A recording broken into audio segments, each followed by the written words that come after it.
Capítulo 3. Não vamos ficar muito tempo, Gicônio disse, depois de um instante de silêncio. A gente veio, na realidade, para conversar com você sobre as comemorações da Uhuru, na quinta. Ao olhar para Gicônio, era impossível acreditar que ele fosse o mesmo sujeito cujo casamento com Mumbi, 13 anos atrás, aborrecera outros jovens pretendentes. O que Mumbi havia visto nele? Como uma mulher tão bonita podia adotar a pobreza de olhos bem abertos? Agora, 4 anos depois de ter voltado da prisão para casa, Gicônio era um dos homens mais ricos de Tabai. Comprara havia pouco uma terra de 1 hectare. Tinha uma loja, Gicônio General Store, em Rungay. E no outro dia comprara um caminhão de segunda mão para revender. Além disso, foi eleito secretário do braço local do movimento. Um tributo, diziam, a seu espírito másculo que nenhum campo de detenção podia alquebrar. Gicônio era respeitado e admirado como um símbolo de tudo que todo mundo aspirava a ser. Ferozmente independente, empregando todos os esforços para o sucesso de qualquer empreitada. O que vocês querem? Perguntou Mugo, erguendo o olhar para Varui. A vida de Varui era, de certo modo, a história do movimento. Ele participara dos comícios do jovem Harry, ajudara a construir as escolas do povo e ouvira os discursos de Jomo nos anos 20. Varui foi dos poucos que viram naquele recém-empregado no Conselho Municipal de Nairobi um homem destinado ao poder. Ele fará grandes coisas, costumava dizer de Jomo. Dá para ver em seus olhos. Varui olhou para a lareira. Um velho lampião a óleo, cheio de fuligem em volta do gargalo e dos lados do vidro, descansava sobre a pedra. Nós, da aldeia Tabai, também precisamos fazer a nossa parte, começou a dizer, com uma voz que, embora em tom baixo, abarcava a sala inteira. Sim, precisamos dançar a música conforme sabemos dançar, pois que jamais se diga que Tabai deixou na vergonha os nomes de seus filhos que perdeu na guerra. Não, precisamos reerguê-los, mesmo dos mortos, para que compartilhem conosco. Gente, existe alguma cantiga mais doce que a liberdade? Do que a verdade, pela qual esperamos muitas noites em claro? Aqueles que se foram antes de nós, aqueles de nós incapazes de ver o sol de hoje, e até mesmo os que vão nascer amanhã, precisam participar da festa. No dia em que tivermos viate nas mãos, vamos querer beber da mesma cabaça. Sim, beber da mesma cabaça. A essas palavras seguiu-se o silêncio. Cada pessoa parecia absorta em si mesma, como se estivesse recapitulando as palavras na cabeça. A mulher deu um pigarro, uma indicação de que ia pegar o fio onde Varui o deixara. Mugo olhou para ela. Vambui não era muito velha, embora tivesse perdido a maioria dos dentes. Durante a emergência, levava mensagens secretas das aldeias para a floresta e de volta para as aldeias e cidades. Ela conhecia o movimento clandestino em Nakuru, Njoro, Elburgon e outros lugares dentro e fora do Vale do Rift. Contam uma história de como uma vez ela carregou uma pistola amarrada na coxa, perto da virilha. Ela estava vestida com roupas longas, largas e pesadas, o retrato da decrepitude e da decadência senil. Levava a arma para Naivasha. Por azar, foi apanhada numa daquelas batidas militares e policiais esporádicas que infernizavam o país. As pessoas foram agrupadas na praça atrás das lojas. Logo chegou a hora de ela ser revistada. Seu dente começou a doer. Ela torceu os lábios, gemeu. A saliva jorrava pelos cantos da boca e descia pelo queixo. O policial jucuio que a revistava estava dizendo em Swahili, Polimama. Fez outros ruídos simpáticos e continuou a revistar. Começou pelo peito, procurou nas axilas, avançando aos poucos em direção ao ponto vital. E, de repente, Vambui gritou. O homem parou, espantado. Vocês, crianças de hoje em dia, começou ela a falar. Vocês perderam toda a vergonha? Só porque o homem branco mandou, você vai tocar na própria mãe, a mulher que te deu a luz? Está bem, vou levantar minhas roupas para você olhar para sua mãe, tão idosa. e ver a vantagem que isso lhe trará para o resto da vida. De fato, ela fingiu que ia levantar todas as roupas e expor sua nudez. O sujeito involuntariamente desviou o olhar. Vá embora daqui, rosnou para ela. O próximo. Wambui nunca contou essa história, mas nunca negou. Quando as pessoas perguntavam, ela sorria, enigmaticamente. É como nossos velhos que sempre derramavam um pouco de cerveja no chão antes de beber. Wambui agora disse. Por que faziam isso? É porque sempre se lembravam dos espíritos dos que estão embaixo. Nós também não podemos esquecer nossos filhos. E que Rica era um homem e tanto, um grande homem. Mugo estava sentado rigidamente no banco. Varui olhava o lampião que mal iluminava a cabana em meio a uma sinistra penumbra. Wambui descansou os cotovelos nos joelhos e enfiou o queixo nas palmas das mãos curvadas. Jicônio olhava vagamente o espaço. — O que vocês querem? Perguntou Mugo com algo parecido com pânico na voz. De repente soaram fortes batidas. Todos os olhos se viraram para a porta. A curiosidade aumentava a tensão. Mugo foi até a porta. — General! Varui exclamou tão logo os novos convidados entraram. Mugo voltou andando atrás dos dois homens. Um era alto, de rosto barbeado, com o cabelo cortado bem curto. O homem mais baixo tinha o cabelo trançado.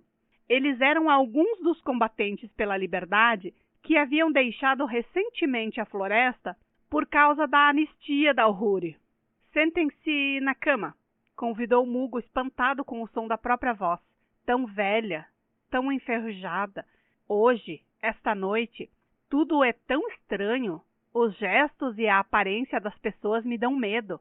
Não tenho medo de fato porque a vida de um homem, como a minha, não é importante. Meu Deus, deixei de me importar. Eu não... A chegada dos dois homens quebrara a tensão crescente. Todo mundo falava. A cabana ficou animada, tomada por um murmúrio baixo e excitado. Varui explicava alguma coisa sobre as preparações da Uhuru para o homem com o cabelo trançado. Na floresta o chamavam de Tenente Coina. O alto era o General R. Um sacrifício, exclamou Coina, rindo. E quero que me deixem comer a carne, um carneiro inteiro. Na floresta a gente só comia brotos de bambu e animais selvagens. O que você entende de sacrifícios? Wambui interrompeu, juntando-se às risadas. A gente fazia sacrifícios e comia carne depois. Rezava 2 vezes por dia e uma vez ainda antes de qualquer expedição para roubar armas das fazendas europeias. Ficávamos de pé diante do Monte Quênia. Moena Niaga, oramos para que você proteja nossos esconderijos. Moena Niaga, oramos para que você mande uma nuvem macia nos encobrir. Moena Niaga, oramos para que você nos defenda na vanguarda e na retaguarda de nossos inimigos. Moena Niaga, oramos para que você encha nossos corações de coragem. Tai, tataya, ngai, taai. A gente também cantava. Jamais descansaremos, sem terra, sem liberdade de fato. O Quênia é um país de homens negros. Todo mundo havia parado de falar para ouvir a cantoria de Coina. E a nota melancólica de seus versos se chocava com sua alegria aparente. Houve um súbito silêncio constrangido. Nada disso é verdadeiro. Logo acordarei do sonho. Minha cabana estará vazia e me encontrarei sozinho como sempre estive. Jicônio tossiu secamente. Varui interrompeu. Resfriado? Eu sempre digo, os jovens de hoje perderam o seu vigor. Não conseguem resistir a uma doencinha de nada. Sabe que em nossa época a gente ficava deitada na floresta durante longas noites à espera do Masai? O vento soprava em nosso pescoço. Nossas roupas ficavam ensopadas de sereno. No entanto, você não ouvia uma tosse de manhã. Não, nem mesmo uma pequena tosse. Os 2 combatentes da liberdade olharam para Varui. Haviam estado na floresta por mais de 7 anos, mas ninguém contestou a afirmação dela. O que significa uma oração? O general R. perguntou de repente, como se continuasse a conversa de antes. Não ajudou Quirrica. Quirrica acreditava na oração. Chegava até a ler a Bíblia todo dia, que levava com ele aonde fosse. O que eu nunca entendi foi isto. Por que Deus não sussurrou uma palavra só, para avisá-lo a não cair numa armadilha? Uma armadilha? Perguntou rapidamente Jicônio. Você quer dizer que Quirrica foi traído? No rádio disseram que ele foi capturado numa batalha, na qual muitos dos seus morreram, Vambui disse. O general R. demorou para satisfazer esse interesse renovado. Fitou o chão absorto. Naquele dia ele ia encontrar alguém. Muitas vezes saía sozinho para espionar ou dar cabo de algum sujeito perigoso, como o chefe do distrito Robson. No entanto, ele sempre me contava seus planos. Naquele dia ele não me disse nada. Parecia muito animado, digamos, quase feliz. Mas ficava zangado sempre que alguém o interrompia.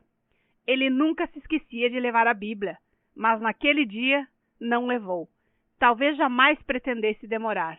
O general R. remexeu nos bolsos e tirou uma pequena Bíblia, que passou para Jicônio. Varui e Vambui esticaram o pescoço, excitados com aquilo, como crianças pequenas. Jicônio folheou a pequena Bíblia, detendo-se em versos sublinhados em preto e vermelho. Seus dedos tremiam ligeiramente. Ele parou no Salmo 72, que tinha 2 versos sublinhados em vermelho. O que são essas linhas vermelhas? Vambui perguntou, com tímida curiosidade. Leia algumas linhas, Varui disse. Jicônio leu.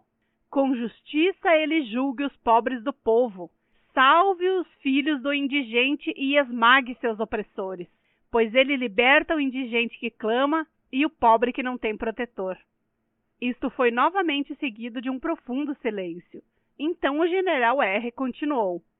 Na verdade, Quirrica nunca mais foi a mesma pessoa depois que matou o chefe do distrito Robson. É por isso que viemos aqui esta noite. Durante todo esse tempo, o general R. manteve os olhos fitos num ponto só, e falou baixo, escolhendo as palavras como se estivesse endereçando perguntas ao seu próprio coração. Agora levantou os olhos de repente para Mugo, e os olhares de todos os outros também se dirigiram a ele.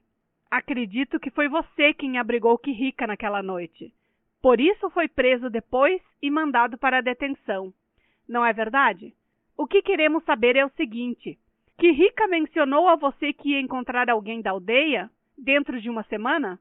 A garganta de Mugo se fechou. Se falasse, iria chorar. Sacudiu a cabeça e olhou bem para frente. Ele não mencionou Caranja?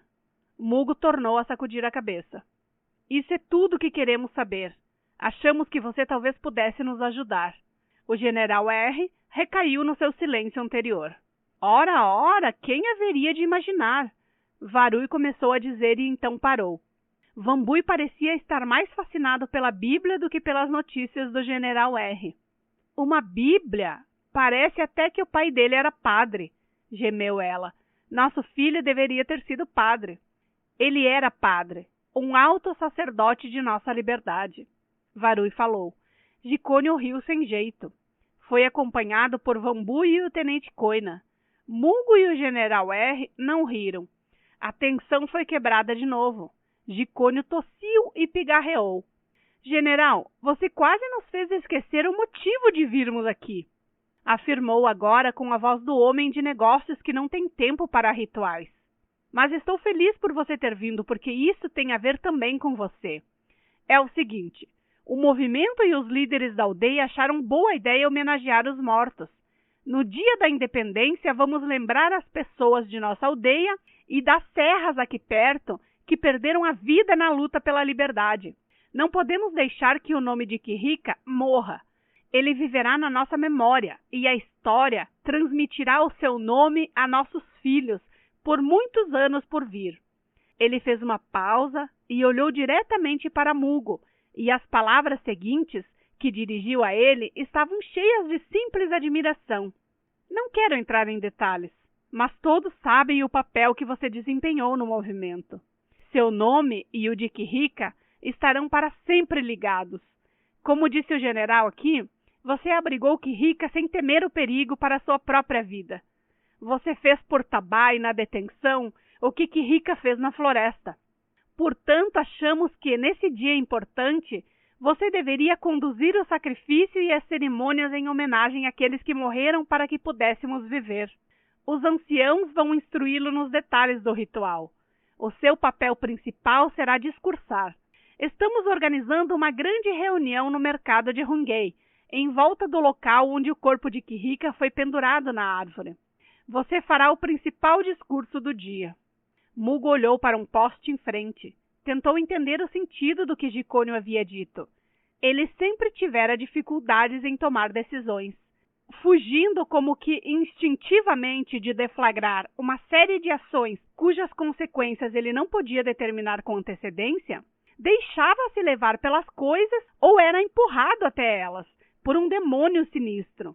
Viajava na onda das circunstâncias e descansava na sua crista, temendo, mas se deixando fascinar pelo destino. Algo desse fascínio diabólico pareceu agora luzir nos seus olhos. Seu corpo estava mortalmente imóvel. — O que você diz? Vambui perguntou, ligeiramente impaciente com o olhar intenso de Mugo.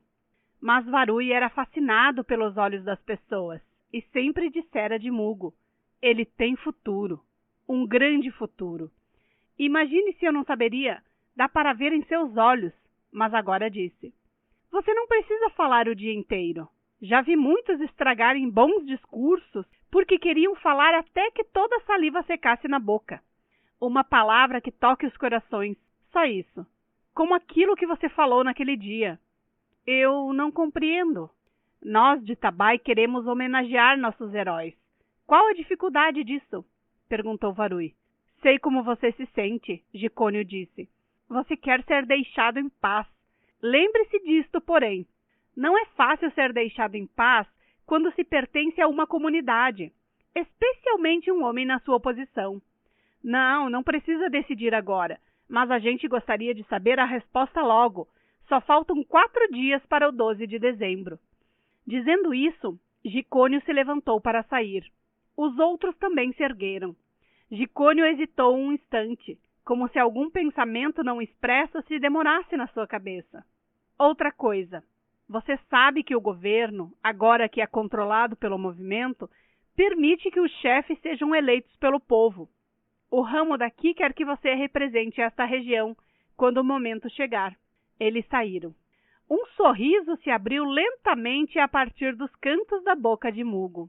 Podia indicar alegria, troça ou amargura. As visitas tinham deixado a porta entreaberta. Ele a fechou e sentou na cama.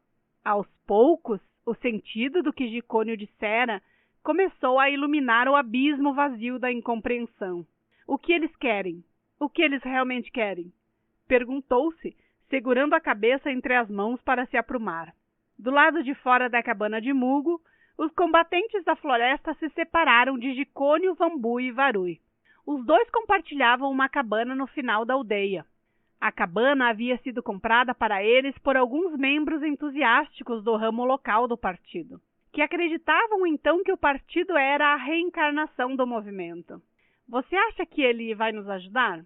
Coina perguntou de repente. — Quem? — Aquele sujeito. — Ah, Mugo. — Não sei. Kirika raramente falava nele. Na verdade, não sei se conhecia bem. Andaram pelo resto do caminho sem dizer outra palavra. Coina procurou fósforos no bolso para acender o lampião a óleo. Ele tinha ossos pequenos, pele clara e grandes veias que se destacavam no rosto e nas mãos. O general R. sentou na cama, absorto em pensamentos. Coina ficou em pé fitando a chama amarela. De qualquer modo, precisamos descobrir o traidor.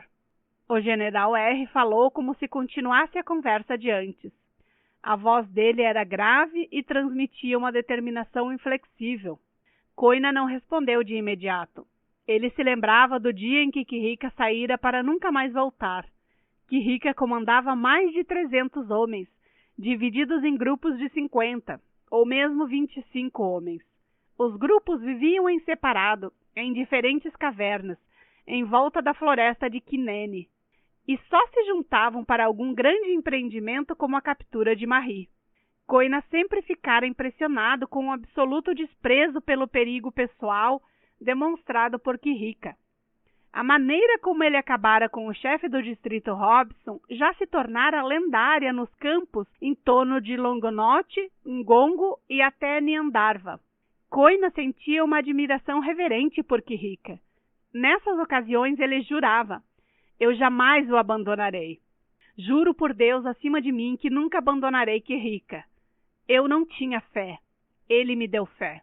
Sim, Quirrica dera a ele, um mero cozinheiro, um novo ser, tornando-o consciente do poder negro. Koina sentiu isso no dia em que eles tomaram Marri.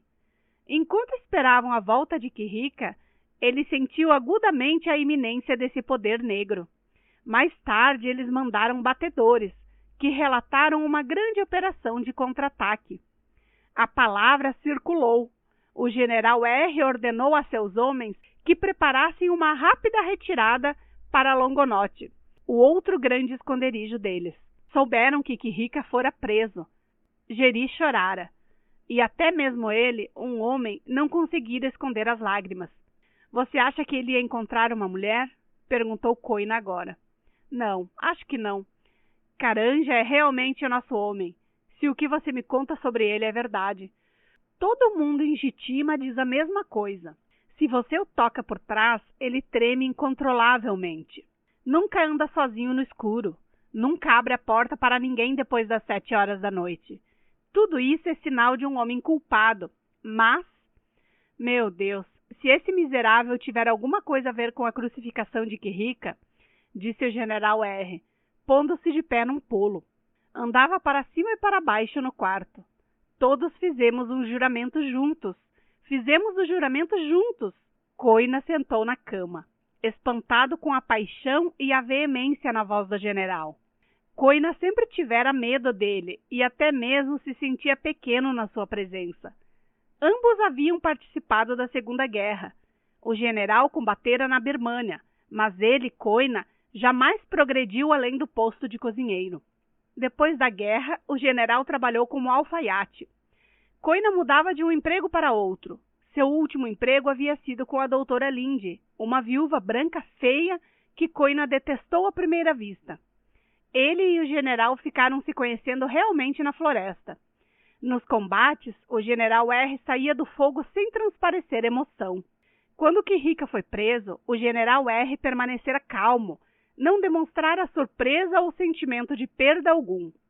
Com o passar dos anos, Koina, que na época chorara, esqueceu a morte de Quirrica e não sentia nenhuma urgência em se vingar. Agora era o general que tremia de paixão. Koina olhou em volta da cabana despojada, evitando a figura que andava por ali. Uma sulfuria, 2 pratos, garrafas vazias e uma lata de água jaziam no chão, de forma desconsolada. Ele pigarreou. Talvez não adiante. Talvez a gente deva esquecer tudo isso.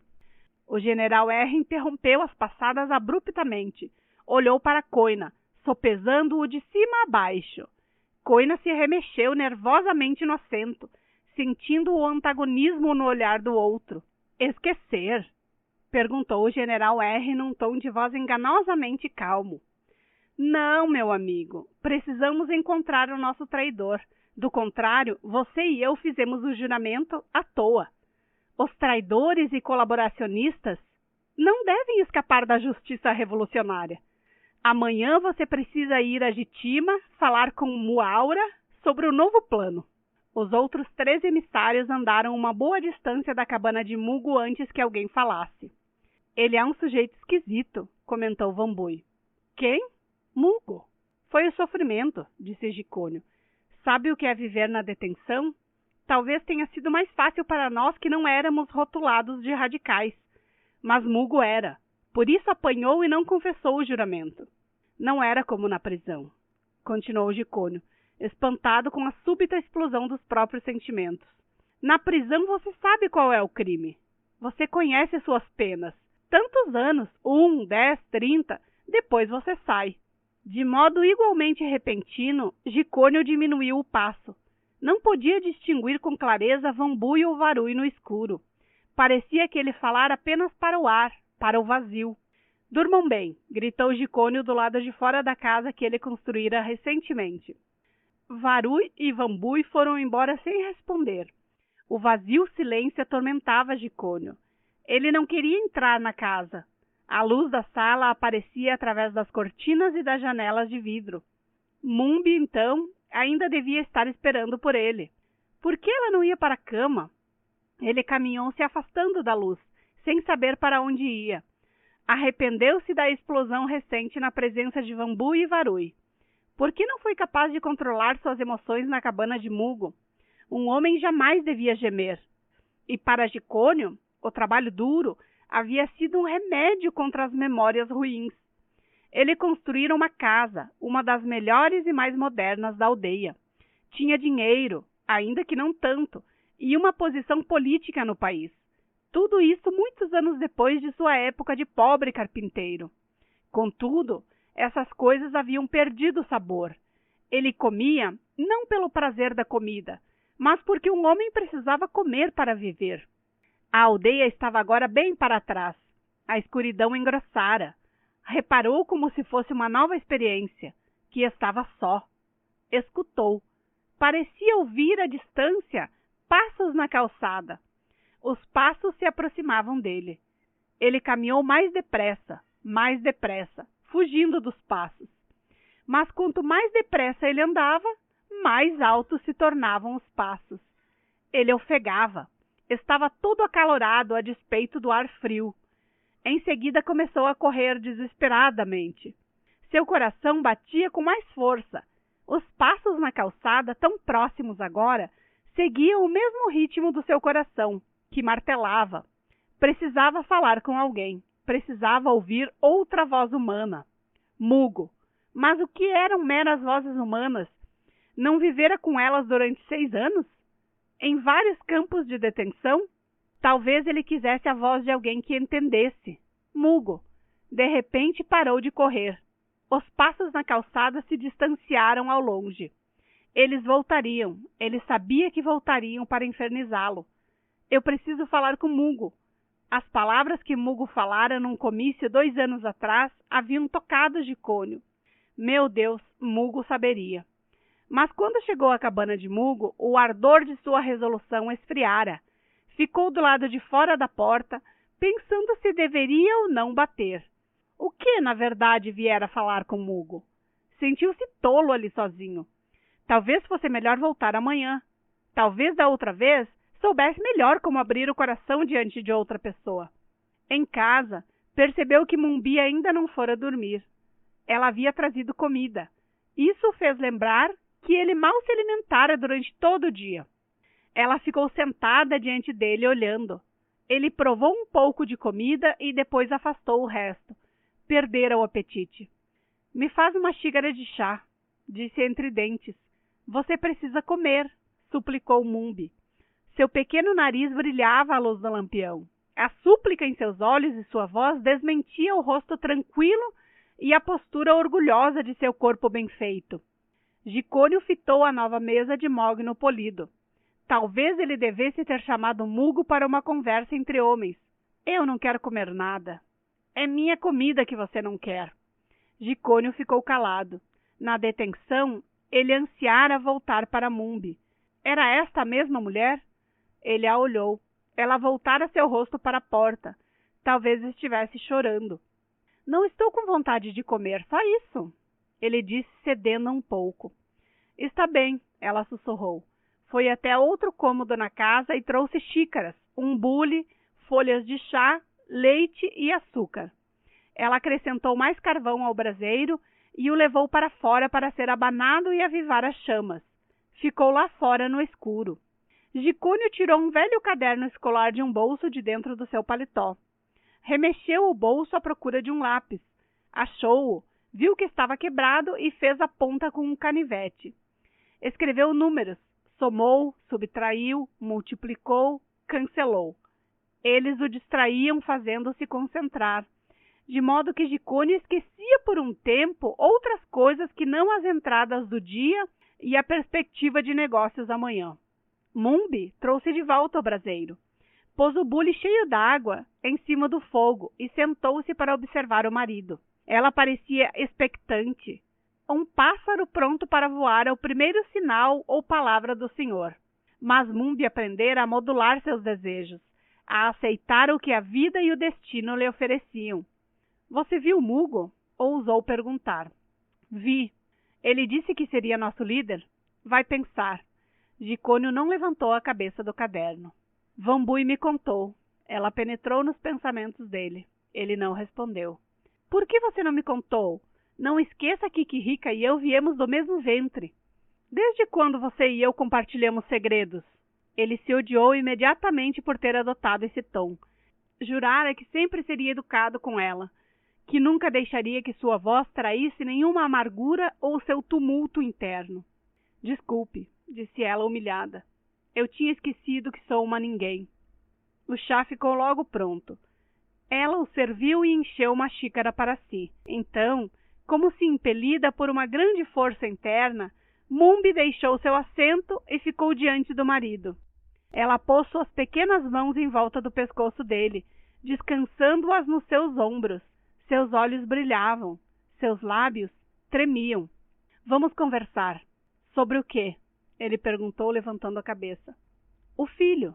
Não há nada para conversar a esse respeito, disse ele, pondo uma ênfase acre na voz. Então venha para a cama esta noite.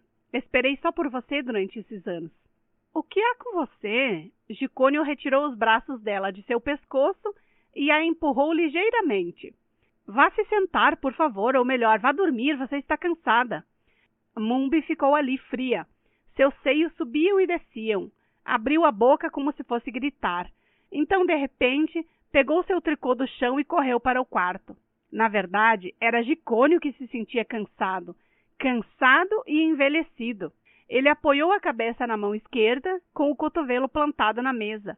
Levantou o lápis com a direita e tentou rabiscar um número. Mas sua mão não estava firme. Deixou o lápis cair. Levantou-se com esforço, pegou o lampião e se demorou alguns segundos na porta do quarto de Mumbi. Em seguida se afastou resoluto em direção a seu quarto. Disse o Senhor a Moisés: Vai ter com o faraó e dize-lhe: Assim fala o Senhor, deixa o meu povo partir. Êxodo 8:1. Versículo sublinhado em vermelho na Bíblia pessoal de Kikirika.